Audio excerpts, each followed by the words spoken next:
I need your undivided attention. I am Jamie Coleman Williams.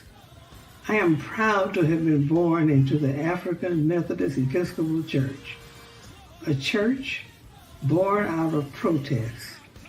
Our church has always led the way in striving to make our country live up to its stated ideals. Right now, an attempt is being made to suppress the vote. Therefore, it is of utmost importance that we AMEs again band together, this time to assure every eligible voter goes to the polls and votes on or before November 3rd. I'm urging you to partner with AME Lead Alert to make sure all eligible voters cast their votes. Our votes count.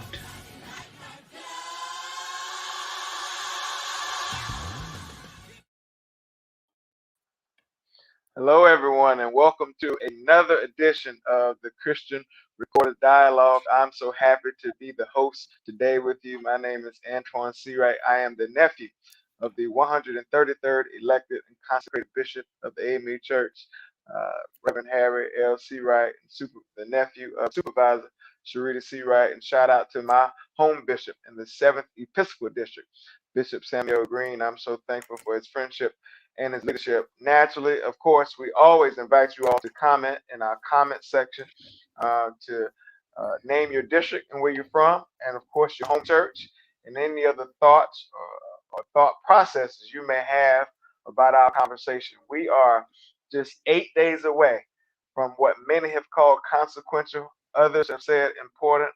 I have tend to use the word transformational election of our lifetime. I said on this conversation, on this dialogue last week, that this election will mean life or death for certain communities and certain constituencies in this country, because the leaders who we will elect on November 3rd will determine whether certain communities live or die. And I'm just so excited about what we've seen from early voting around this country, particularly from the most consequential voting bloc in a generation, and that's African American voters. And as I said a few weeks ago, if it is to be, it will be up to the AMEs. And so keep asking your congregations to vote.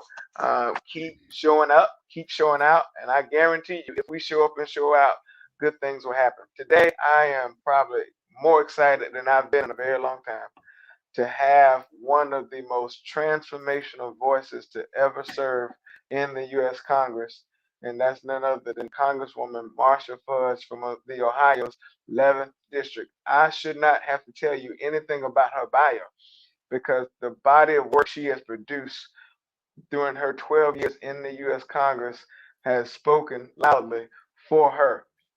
You probably know her as the former national president of Delta Sigma Theta.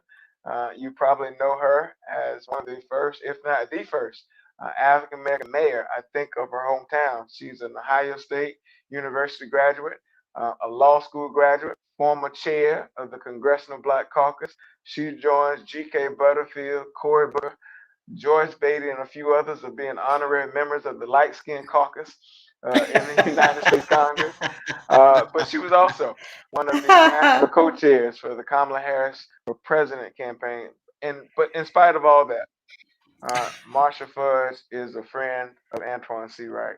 And as my dad taught me when I was very young, you measure your friendships by those who will defend you and advocate for you in your absence. And there's no doubt in my mind, Marcia Fudge has been not just a friend to me, but a friend to the AME Church, the best friend to the Majority Whip, Jim Clyburn, and definitely a friend to these United States of America. So, Congresswoman, welcome to the show. Thank you very, very much. That's quite an introduction, Antoine. You know I love you to death, so I'm happy to be with you today. Well, as I said to Really you am. offline, I know I'm favored by God to get you an interview 8 days before the True. election for this So amount of true. time. And so God's favor has showered itself upon me. Uh, we'll get right into it. We know, that, Mama Fudge, that the African American church has had huge influence on the American political system. That is, we are the nerve center. Talk about your relationship with the Black church in general, but in particular, how you have been able to work with the AME Church to get things done in Cleveland and all around this country. Well, let me just first off start by saying that, yeah, I'm a church kid. I'm a church girl. I grew up, literally, I'm that kid that went to church every Sunday. I went to Sunday school, morning service, afternoon service, Bible school, vacation Bible school. I'm that kid. And so when you grow up with that kind of a foundation, it gives you a sense of security that many people may not have. I mean, I'm the kid that was in every, the Christmas pageant, the Easter pageant, whatever. It gives you a sense of an ability to speak. It teaches you presence. So as a kid, I grew up understanding how important faith was. At the time, I didn't know it was faith, but what faith was. But I also understood leadership. And my leadership came from the church. The leadership in most of our communities comes from the Black church. It was AMEs in particular who started the fight for civil and human rights in our communities. And I learned throughout my political career that if there is no one else Black people trust, it is their preacher, it is their pastor. And so it is a safe place. It's always been my safe place to go into a church. And I think it's most of our safe place. And so we believe what we are taught. We believe the shepherd of our house. And so it is important for people that have that kind of power over a community to use that power wisely. And that is why I'm happy to be on this show, because I need for people of faith across the country to understand that there is nothing bad about politics, that there is nothing bad about fighting for yourself and your community. There is nothing bad about caring about other people enough to get up and go vote, because you all have paved the way for us to do that. Mama Fudge, we talk about this election in many terms, as I said in the opening. You've been through a number of them. I think we both probably suffer from political PTSD from the 2016 election, when we all knew we should have won, but things did not work out. In your own words, because you have a perspective of being a Black woman in the Rust Belt, in your own words, and from your set of experience, how important is this election to the country?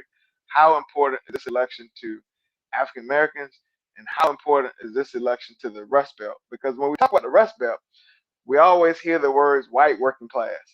But there are a lot of Black working class voters in the Rust Belt that we have to not just persuade and engage, we have to turn out if we want to be positioned for success. So how important to you is this election?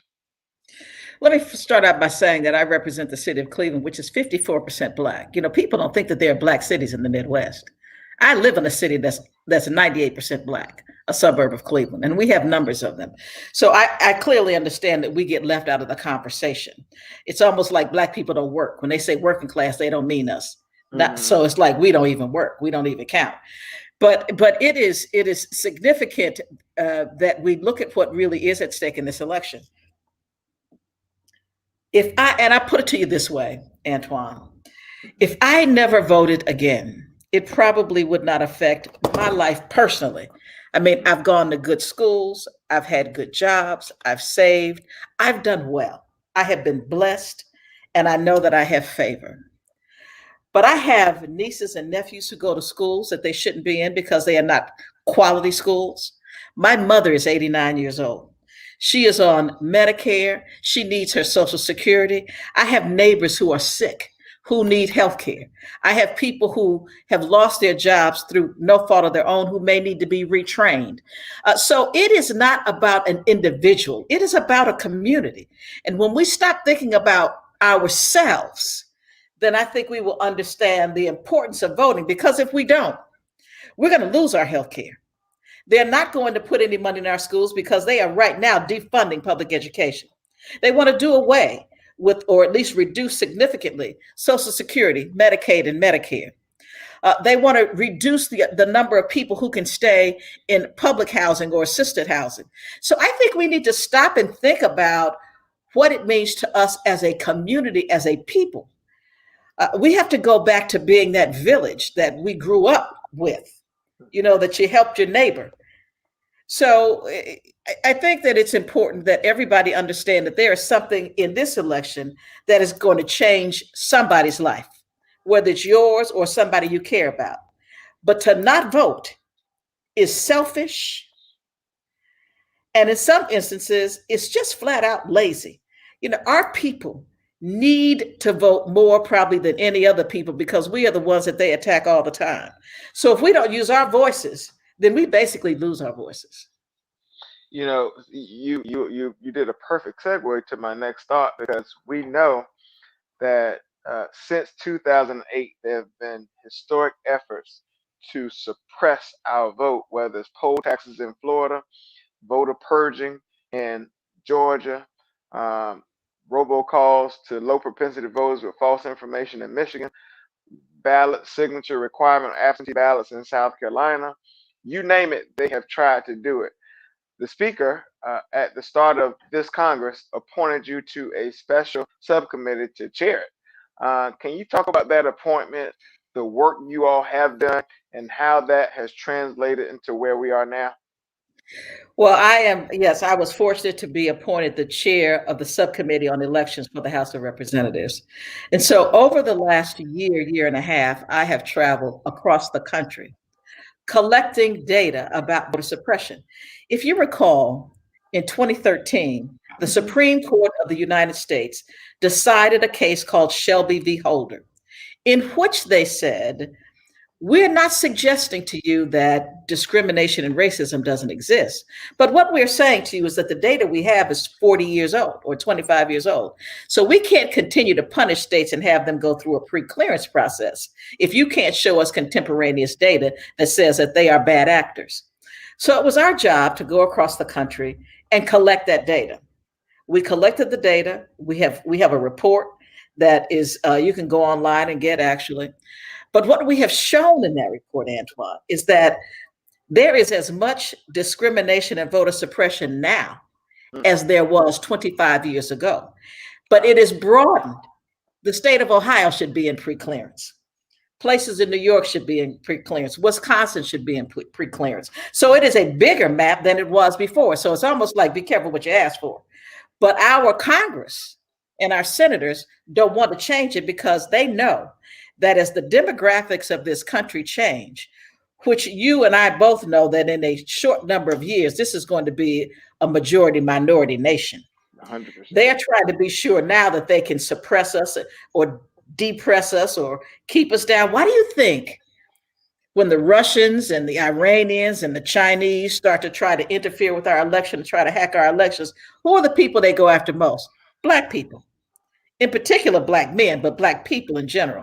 Mm-hmm. We are the people they tell the most lies to. They make up things, tell us the wrong dates. I mean, we were the ones getting the robocalls saying, if you vote by mail, your information is going to go to your local police department. So if you owe a debt, they're going to come and get you.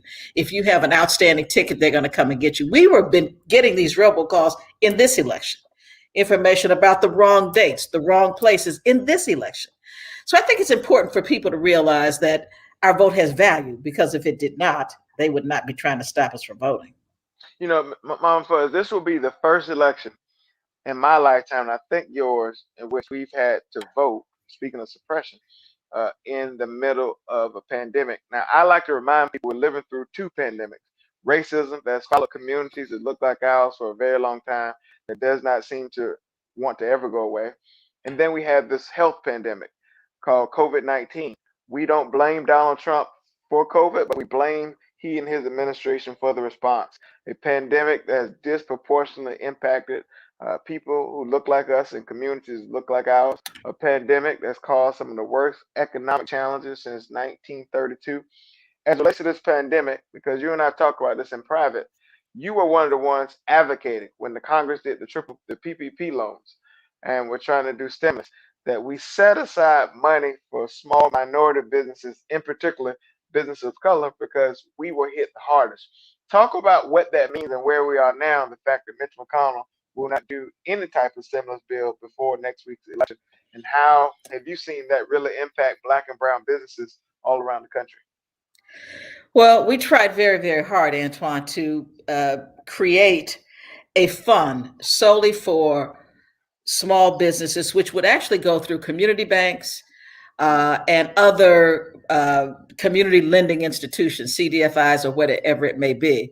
And so what we realized, and we knew that those people who had banking relationships with the big banks would be the first to get the money. And that is exactly what happened. And as a consequence, so many small businesses actually had to close. I mean, they couldn't even get the small loans because they didn't have a relationship with the bank. So what we have subsequently done is passed two bills in the House, which will now set resources in the amount of about 50 billion just for those small businesses. But we cannot get the Senate to pass it because Mitch McConnell is letting it sit on his desk. He won't even discuss it. So there is no desire to help those businesses. But as they turn around just over the last week or so, they wanted to put a bill on the floor that helped no one but big businesses when we've got people, disproportionately Black and brown people, dying from this disease. Disproportionately Black and brown people who are uninsured as we get more and more into this disease. We have disproportionately more Black and brown kids who are not getting the kind of education they need because either they don't have internet or broadband or the devices needed to do work from home. So we realize what is happening, but Mitch McConnell has determined that he is not concerned with the health of people who work every day, the essential workers, the bus drivers, the postal workers who have been hit extremely hard, the sanitation workers, the grocery store workers. All those people are disproportionately people of color. And so once they realized that, it was no longer important for them to try to help us anymore because it's just like, oh, that's just those Black and brown people. We don't care about them anyway. And I promise you, they do not care. Somebody will say, oh, you're just being divisive. I am not. I work with these people every day. These are the same people who will sit in the committee with me because I'm on the education committee as well and say we should do away with free and reduced breakfast and lunch because it doesn't make kids smarter. So they'd rather these kids go hungry. So these are the people that I work with. They call themselves Christians, but they really are not. You cannot be a Christian, Antoine, and hate everybody that's not like you. You can't be a Christian and believe it's okay for kids to go hungry or for seniors to go without their medications or doctor's visits. You cannot be. At least that's how I was taught. Now, I don't know about the rest of y'all, but that's how I was taught. Well, that's how I was taught. They position themselves as GOP means God's only party. When truth be told, and they love to scream they're pro-life. Well, truth be told, the good news about us and what we believe in life from the cradle to the grave. That's right. And it's unfortunate that they do not think that you're supposed to educate, provide healthcare, provide infrastructure, and all those things to people once they get into the world. But that's right. We're praying for them, and we'll keep outvoting them, and hope that make a difference. Yeah. We talked a lot in that last question about people of color. For the first time in American history, we have a Black woman on the ticket as a running mate for any party's major nominee. Not just a Black woman Indian descent, an AKA, a member of the Links, the former prosecutor, the first African-American female attorney general in the state of California, HBCU graduate, your friend, your colleague, someone you endorsed early on in the primary, Kamala Harris, as a Black woman. How did Joe Biden making the decision to write Kamala Harris into history, how did that make you feel? And what do you think that means for the future of this party and the country? Well, first off, I think that he made a very strategic decision. I didn't believe it then, and I don't believe it now. I don't believe that he could win without a Black woman on the ticket. My own personal opinion. They constantly talk about Black women being the backbone of the party, but they never recognize Black women. They never promote Black women. So when Kamala's name was called, literally, Antoine, it gave me chills. I did not think I would react that way because I felt so validated and vindicated. Because when we win elections, they never give us credit for it. But if we lose, it's always our fault. Now what we have is one of ours. And so I have been saying, and I mean this, it is our time. It is time for people of color across this nation to feel proud about this ticket. and to go out and support this ticket, because we know somebody's always going to be in the room that has our best interest at heart. It is something that is so gratifying to look up and see yourself, a reflection of yourself in somebody who's at that level. And so I'm still just kind of over the moon about it, to be perfectly honest. Even though Kamala is my friend, I did support her for the presidency. I think that she was the perfect choice for this ticket. And I think that if we can't even support our own, I don't know where we are going as a people, Antoine. I really don't. People will say, oh, she was a prosecutor. I was a prosecutor. Mm-hmm, mm-hmm, mm-hmm. And so people forget the fact that somebody is going to be a prosecutor. Mm-hmm. I would much rather take my chances with somebody that looks like me than somebody that doesn't. They don't give Kamala credit for being the first major prosecutor in the country to put in place a diversion program, a second chance program, to put in place training programs, to not charge for certain marijuana offenses. I mean, I would much rather take my chances with a Kamala Harris than I would some of these people who I know care nothing about me. The other thing I think that people forget when they think about prosecutors, all they think about is who you sent to jail. But let me tell you what prosecutors really do. We are the people who fight for the victims. When somebody's child gets killed in the street, who does that? I listened as people talked about they wanted justice for George Floyd. Who does that? Prosecutors. I listened with the upset about Breonna Taylor and what the attorney general did in that state. Just think if that attorney general had been a Kamala Harris. The Breonna Taylor case may have been decided very, very differently. So I think that we have to look at it in its totality and look at what people do. Kamala Harris was the only prosecutor in the entire United States that supported ban the box. We all just want to talk about, there's some people that need to go to jail. That's number one. Mm-hmm. So we have to stop acting like, oh, woe is me all the time.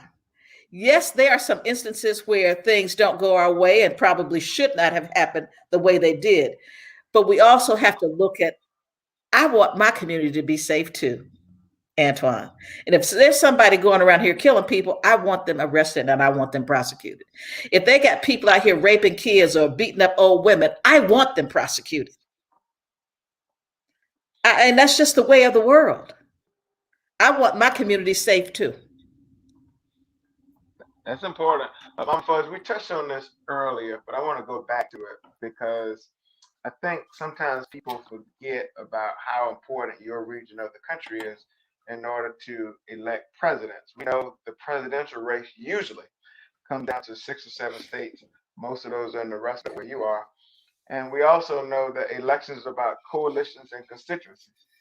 I think Kamala Harris will be a great addition to the ticket because she will help drive out a unique group of voters that did not come out in 2016, particularly in a place like Cleveland. That's right. How important, in terms of the black vote in the Rust Belt, is important, not just for the top of the ticket, but on down the ticket? Let me tell you what, our numbers are through the roof. Kamala was here on Saturday, and we went down to the Board of Elections. But that morning, it's hard to describe unless you know the area. But the line at the Board of Elections was about 6 blocks, and they stood in line. They didn't leave, and on Saturday it might have been 50 degrees. So it's not like it was a bright sunny day. It was 50 degrees. They didn't get out of line. And when you asked, I said, I'd ask, well, how long are you going to stay here? They said, as long as it takes. Mm. We understand Mm-hmm. the significance of this election. Even those who don't understand all of its nuances, they know that this is the time for us to stand up and take our rightful place in the history of this nation, because we have been held back and held down for so long that we can no longer tolerate the increase in violence against our people, the racism that is on the rise, the white supremacy that is on the rise. We have to take a stand at some point. This is our time, Antoine. It really is. If we can't make a difference this time, I don't know when we will. Sure. Speaking of Rust Belt, speaking of you, speaking of Kamala, we all know that issues will be on the ballot in this election. We know that criminal justice reform. We know racism. We know healthcare. We know all those things will be on the ballot. But one issue that's on the ballot that does not get talked about as much in the mainstream media, but your body of work in the Congress is very reflective of the significance of it, and that's agriculture issues. If you can frame up for us in a perfect square about some of the agriculture issues that will be on the ballot and the impact it will have, not just for today or tomorrow, but for generations, what would that look like? What would that perfect square look like? Well, I would say people don't realize what agriculture really takes in. Agriculture is like running a whole country. But you have HBCUs that come into agriculture. You have conservation that comes into agriculture. You have feeding programs, that being WIC, SNAP, school breakfast and lunch. You have biomedics. You have traditional farming. You have urban farming. Agriculture is huge. The safety of the food you eat. Just think about this. One of the issues that I have been working on is the line speed at chicken processing plants. The faster they move those lines because they want to get more out, the more dangerous it becomes to the worker and the less safe the food is. But what they do, and I don't know if you've ever seen it, but they use their hands a lot. So now you see people with gnarled hands. You see people who have no health care, no real protections on their jobs. So we fight these battles every day. People don't realize how much we fight for resources for HBCU. And by the way, when the president keeps saying he's giving all this money to HBCUs, that was a bill that was Kamala Harris and Cory Booker. Yes, he signed it, but it wasn't something that he just did out of the kindness of his heart. They put it in an appropriations bill. So it got passed with the other appropriations. He would make it seem like he just went out of his way to do something for HBCUs. He did not.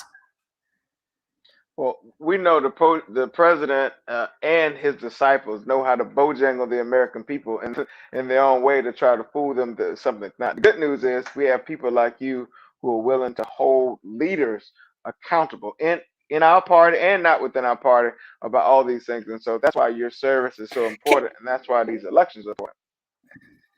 Can I just say this too? Yeah. The president, I mean, we actually were able to enforce the Hatch Act for the Secretary of USDA because he was campaigning on our time, on public time. But this is the other thing they do. You know what part of the problem is about the checks, these new checks, this new round of stimulus? Part of the problem was because the president would not release the checks without having checks printed with his name on them. Now, what he's doing is he's putting letters into food boxes at food shelters and pantries. He's putting a letter from him in the box to make it seem like the food is coming from him. These are the things that we fight every single day. You know, we want the food to get out, clearly. And so these are the battles that we fight all the time, trying to make sure that we take care of our people of highest need, but also to do it in a way that is respectful, that is right, and that helps our communities when we need it most. You know, speaking of presidents, you were the former national president of one of the greatest organizations in the world, according to my sister, who's also a Delta, Delta Sigma Theta. I knew it was something about you I liked. I knew it was something about you. We know that it takes a village to raise a child, but it takes a village to win elections. We know the Divine Nine will be on the ballot in this election cycle.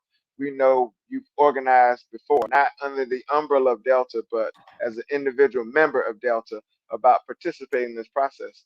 How important it is, or is it, for organizations like sororities and fraternities, churches, Masonic groups, lodges, and so forth, how important it is for those organizations to organize and turn out around this election, particularly when we know we have to win, not just at the top, but on down the ballot. Antoine, it is critical. When you look at all of our organizations, where they be the Eastern Stars, the Masonic Temple, the sororities and fraternities, and I could go on, we represent more than 10 million people. 10 million. If we just got our memberships out, all of them, and told each one of them to take somebody with them, we could win this election. Because we are critical. When you look at Black communities. There are certain people who are involved in everything. You know them. Everybody has them in their communities. Normally, Mm-hmm. they are involved in one of these organizations. And so people look to them. I put signs in my yard because people want to know who I'm voting for. They drive by my house, literally. So there are those who, like me, in other communities that people respect and want to know what it is you're thinking. So it's those organizations that have a reach. I mean, like right now, all the sororities are talking about strolling to the polls. That's the new thing. They're Mm-hmm. gonna stroll to the polls. They all got their colors on. Yep. We look at the Masonics. I mean, we look at all of these people who have influence, and this is the time to use their influence because that is going to make the difference. If they think for some reason, right now they don't think we're gonna come out in the numbers that we're gonna come out in. We're gonna fool them all, Antoine. I just believe in my spirit that this is spiritual warfare in a lot of ways. And so I just believe that we are going to come out, we're going to prove them wrong, and we're going to win this election. I really do. You know, Mama Fudge, I think what people may not realize because they don't do this stuff the way at the same level you and I do is that every election we've won post Donald Trump's presidency, post 2016, is because we had organizations and groups, particularly in the African American community, organizing and putting votes in the bank early. Not on election day. I told a group I was doing a GOTV That's rally in right. Charlotte yesterday. I said November 3rd is not election day. November 3rd is the day the election ends. Every day is election day until November 3rd because in some Bingo. way, shape, That's or right. form, in some state, we can vote early. I want to touch on the vote early part as we kind of dug in a little bit on the sororities and fraternities because when you think about Doug Jones, you think about John Bell Edwards down in Louisiana, you think about the governor of Virginia, you think about Governor Bashir, you think about all these seats we've won in historic fashion. They all have one thing in common. We organize early. How important is early voting in this particular election? It is probably more important than in any other election because as we start to already listen to the talking heads and the media say, we may not know who won on election night.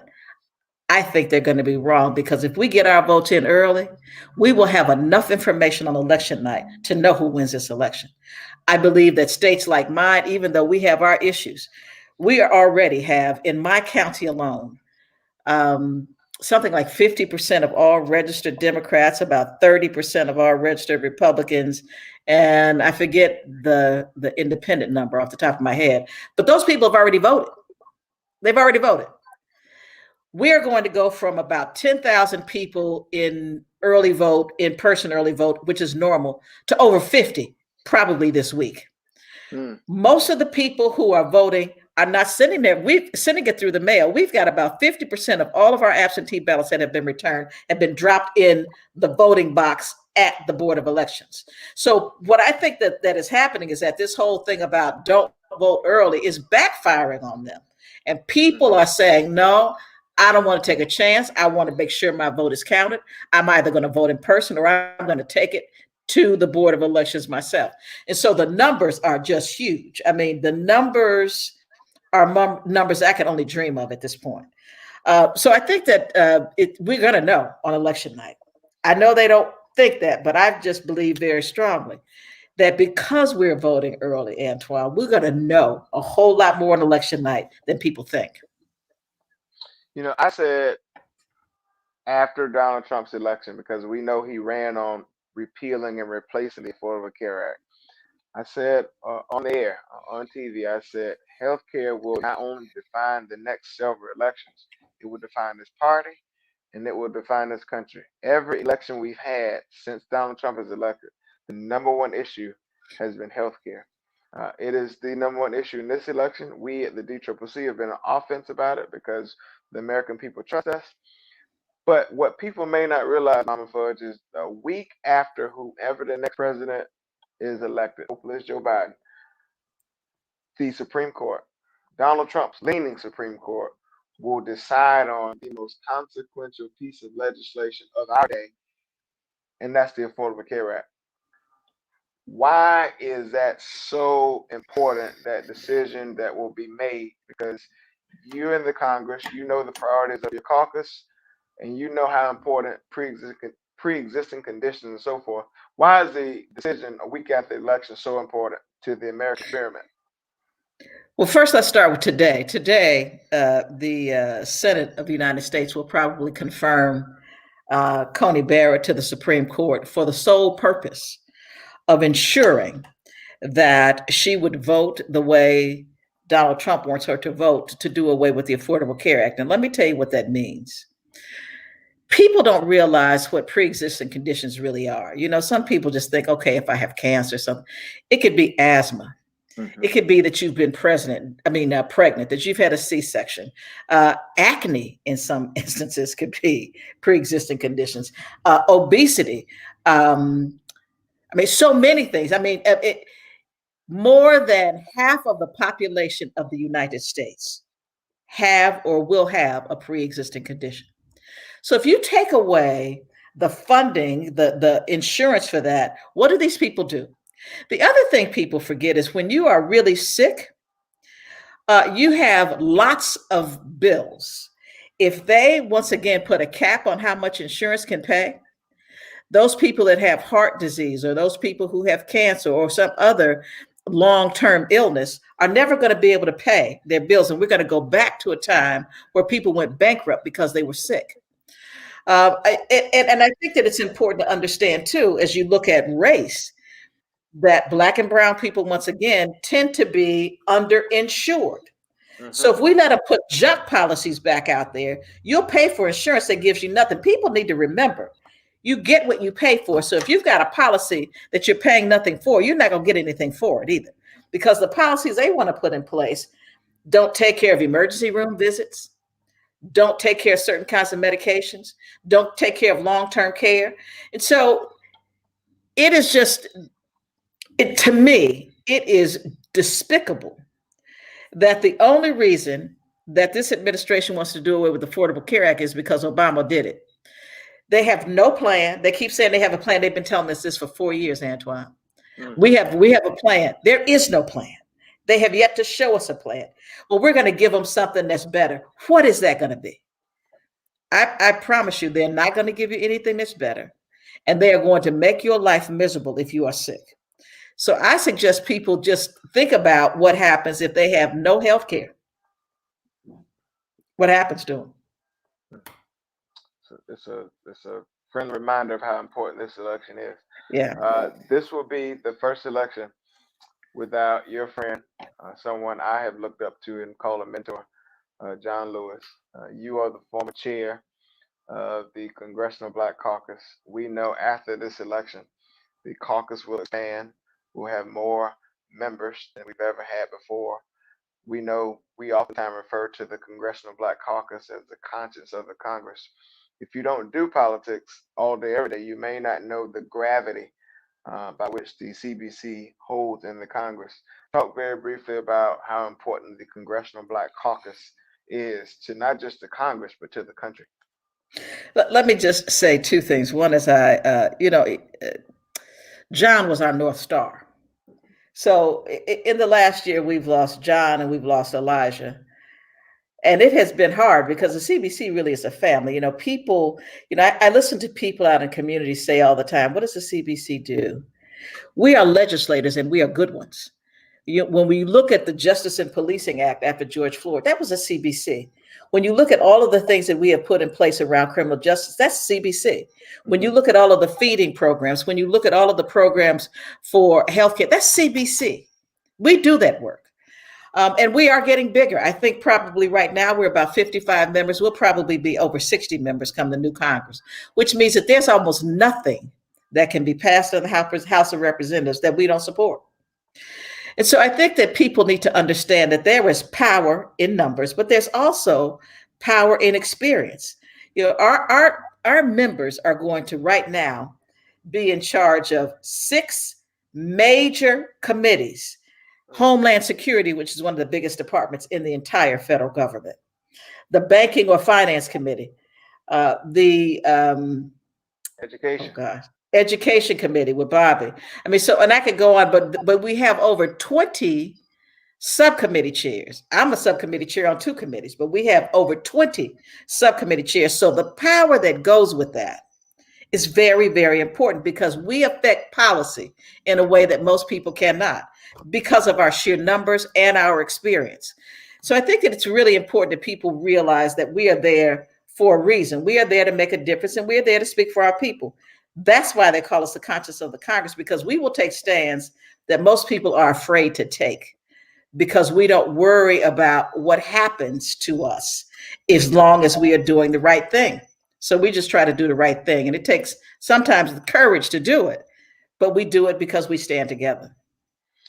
Mama Fudge, I know you have an election to win in Ohio yourself, so I'm Yep, going to had ask you to. one last question before we let you go. You're a heck of a legislator. You've been a great mother to me when I'm in Washington, D.C., and anywhere I am in the country. You've been a great Delta president. I'm told you were a heck of a lawyer.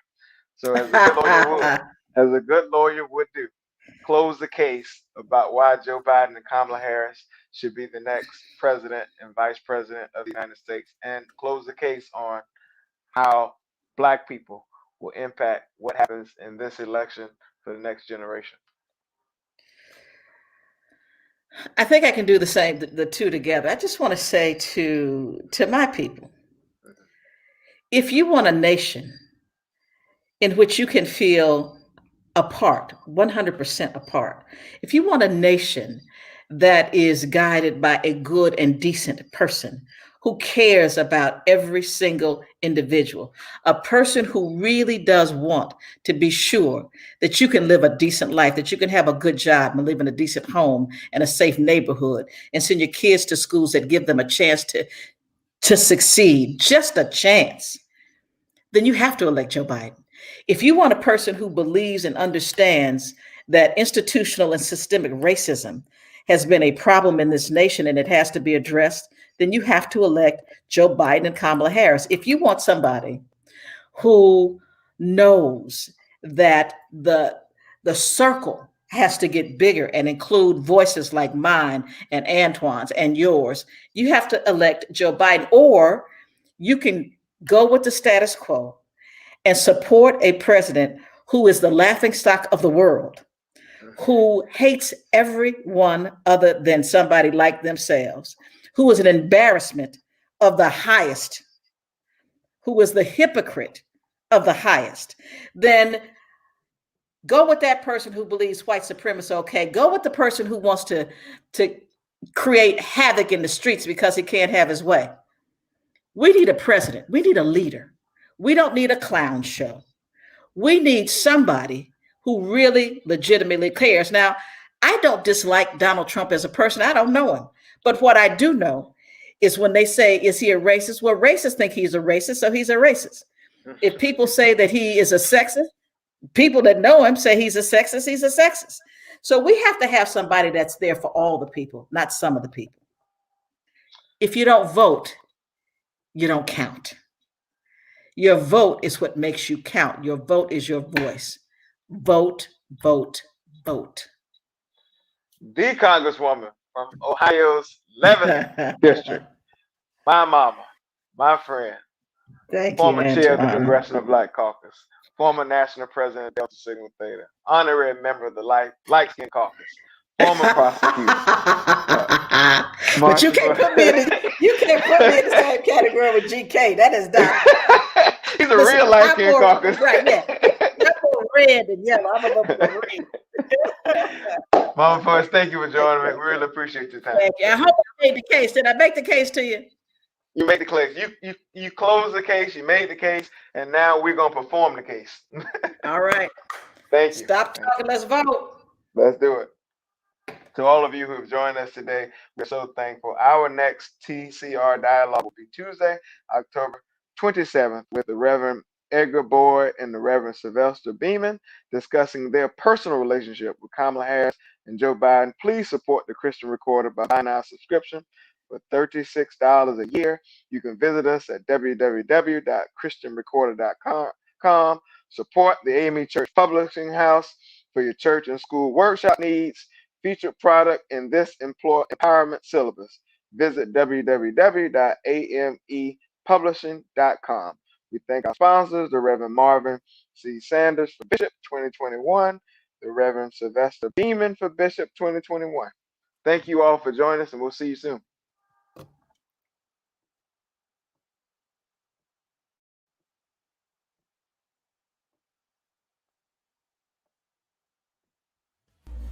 Hello, I'm Cheryl Eiffel, President and Director Counsel of the NAACP Legal Defense Fund. Many of you know that a priority of the Legal Defense Fund is protecting the voting rights of African Americans. We're in the courts every day trying to ensure that every eligible African American has the ability to participate fully in the political process. But this year we face the additional challenge of COVID-19, and we need your help. Churches are an integral part of our community, and this year you can help by ensuring that every voter who needs it has available a mask and gloves on Election Day. We're asking you to begin to prepare now, ordering extra PPE so that voters in your community will know that your church will be out at the polls on Election Day with free masks and gloves to every voter who needs it. This is something our churches should be able to do. We're asking you to help. Please reach out and contact me if you have any questions, but I'm hoping that you will connect with those in your community who can help you with this important initiative for our community and for our democracy. Thank you.